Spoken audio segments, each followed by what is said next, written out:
Praise the lord. પ્રભુ ઈસુના નામમાં આપ સર્વને પ્રેમી સલામ. પ્રભુના વચનોમાંથી શીખવા માગીએ છીએ. ગીતશાસ્ત્રનું પુસ્તક તેનો 27મો અધ્યાય અને 10મી કલમ.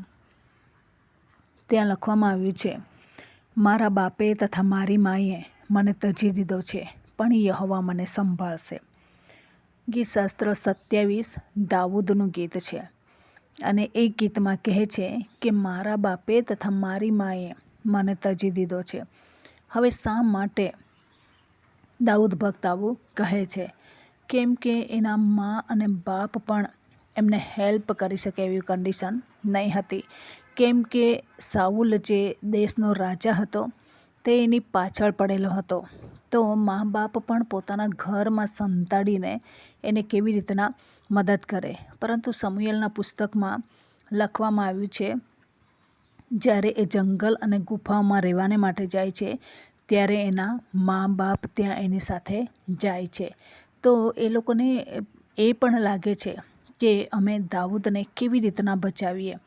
એ લોકોની પાસે આટલો હાથ લાંબો નથી, એટલા માટે એ લોકોએ એ પ્રમાણે કર્યું. મા બાપ પોતાના બાળકોને માટે જીવ આપી દેવા તૈયાર હોય છે, પરંતુ અહીંયા દાઉદને માટે પોતાનો જીવ પોતે જ બચાવે એ પરિસ્થિતિમાં એમના માતા પિતાએ મૂકી દીધા હતા અને પછી એ રાજા બને છે. વાલા ભાઈ બહેનો, તમારા જીવનમાં પણ શું આવી કન્ડિશન આવેલી છે કે તમારા મા બાપે તમે મૂકી દીધા હોય, મા બાપની કંઈ પડેલી ન હોય તમારા માટે, તો ચિંતા કરવાની જરૂર નથી. કોણ સંભાળશે? યહોવા મને સંભાળશે. એવું જેમ દાઉદ ભક્ત કહે છે તે જ પ્રમાણે એ આપણને પણ સંભાળે છે.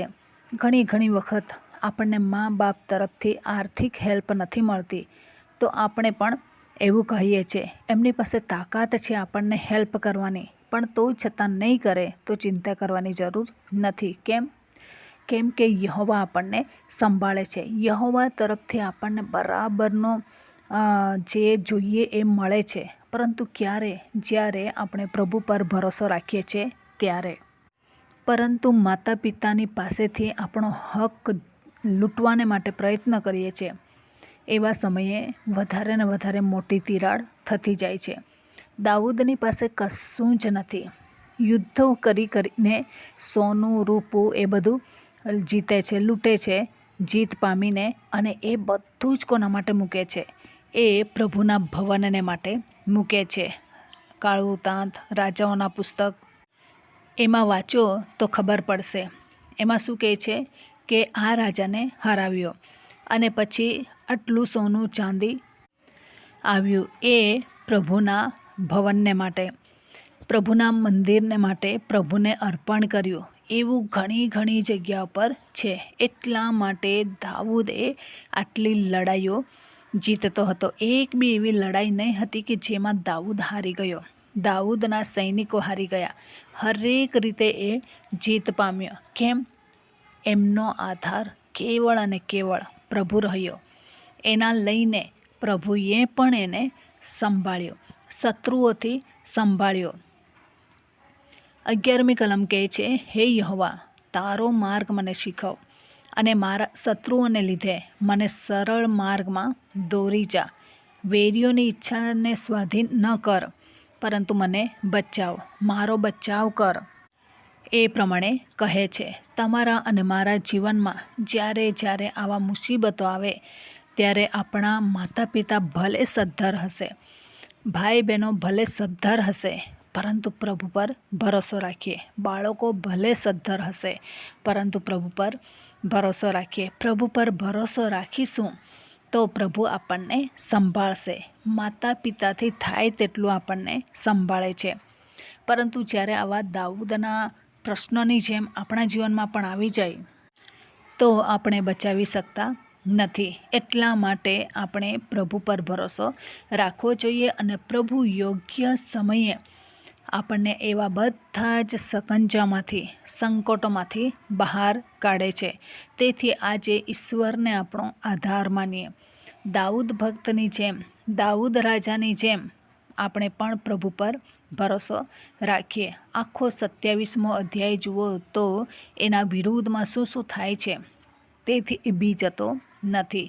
બીજી અને ત્રીજી કલમ કહે છે, જ્યારે કુકર્મીઓ એટલે મારા વેરીઓ તથા શત્રુઓ મને ઠાર કરવાને ચડી આવ્યા, ત્યારે તેઓ ઠેસ ખાઈને પડી ગયા. એટલે કે દુશ્મનો વધી ગયા અને મેં જ્યારે પ્રભુ પર ભરોસો રાખ્યો તો દુશ્મનો મારા પર હાવીપણું જમાવી શક્યા નહીં. કેમ કે પહેલી કલમમાં લખે છે કે યહોવા મારા જીવનનું સામર્થ્ય છે, યહોવા મારું અજવાળું છે, તારણ છે. હું મારા શત્રુઓથી કેમ બી જાઉં? કેમ કે મારા શત્રુઓ ઘણા બધા હોય તો પણ મારો પ્રભુ એ લોકોના કરતાં મોટો છે અને એનું હું ભજન કરું છું. વિશ્વાસુપણે એમના સ્તોત્ર ગાઉં છું. તેથી ભલે મારા માતા પિતા મને બચાવી નહીં શકતા હોય, પરંતુ સર્વશક્તિમાન ઈશ્વર પિતા ચોક્કસ મને બચાવશે. તો આ દિવસોમાં આપણે યહોવાની વાટ જોઈએ, યહોવાને આપણું અજવાળું અને આપણું સામર્થ્ય અને આપણું તારણ માનીએ, કે જેથી જ્યારે દુશ્મનો વધારે ચડી જાય, છાવણીની જેમ આપણી આજુબાજુ મંડરાતા રહે, તો છતાં પણ આપણે બીએ નહીં. સર્વશક્તિમાન આપણા ફેવરમાં છે અને એ આપણને બચાવશે. દાઉદ ભક્ત 13મી કલમમાં કહે છે, આ જીવનમાં હું યહોવાની દયાનો અનુભવ કરીશ. એવો જો મેં વિશ્વાસ ન કર્યો હોત તો હું નિર્ગત થઈ જાત. ભરોસો રાખ્યો પ્રભુ પર કે આવા સિચ્યુએશનમાં પ્રભુ મને બચાવશે. મારા ભાઈ બહેનો મને શત્રુઓથી બચાવી શકતા નથી, મારા માતા પિતા બચાવી શકતા નથી, પરંતુ ઈશ્વર જે સર્વશક્તિમાન છે, મારા શત્રુઓ કરતાં સર્વોપરી છે, એ ઈશ્વર મને બચાવશે. એવો ભરોસો એમણે રાખ્યો હતો અને એ ભરોસાએ, વિશ્વાસે દાઉદને બચાવ્યો. તમે અને હું જ્યારે આવા કન્ડિશનમાં આવી જઈએ, એવા સમયમાં ઈશ્વર પર આધાર રાખીએ અને ઈશ્વર આપણને આપણા માતા પિતા કરતાં પણ વધારે ભરોસા પાત્ર બનીને બચાવશે, સંભાળશે. તો એના આશીર્વાદો, એની સંભાળ લેવાને માટે આપણી પોતાની જાતને પ્રભુના હાથમાં સોંપીએ. તો આ વચન પ્રમાણે જીવન જીવવા પ્રભુ આપણને સહાય કરે. વચનનો આશીર્વાદ પ્રભુ આપણને સર્વને પૂરો પાડે. આમેન. પ્રાર્થના કરીએ. પ્રેમાળ પરમેશ્વર પિતા, અમે તમારો આભાર માનીએ છીએ. તમામ શ્રોતાજનોને પ્રભુ એમના માતા પિતા ભૂલી જાય તો છતાં પણ તમે એમની સંભાળ રાખો છો, કાળજી રાખો છો, કદર કરો છો.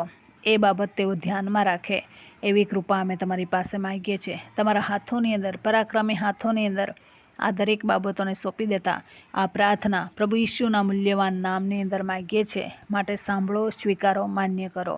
Amen. Thank you. Praise the lord. God bless you. Amen.